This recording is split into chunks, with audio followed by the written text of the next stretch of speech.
வணக்கம் நண்பர்களே. இந்த வருட வெயிலின் தாக்கத்திலிருந்து என்னோட செடிகள் கொஞ்சம் காப்பாற்றுறதுக்காக இந்த மாதிரி ஒரு அமைப்பை பண்ணியிருக்கேன்.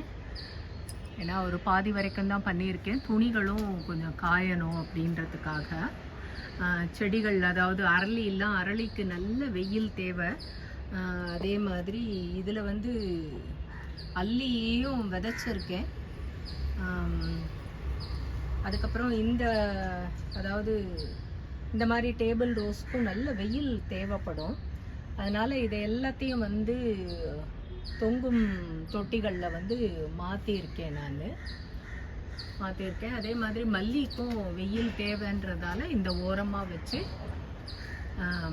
இதை இந்த வருடம் இதை பாதுகாக்கிறதுக்காக இந்த முனைப்பில் இறங்கியிருக்கேன். நன்றி, வணக்கம் நண்பர்களே.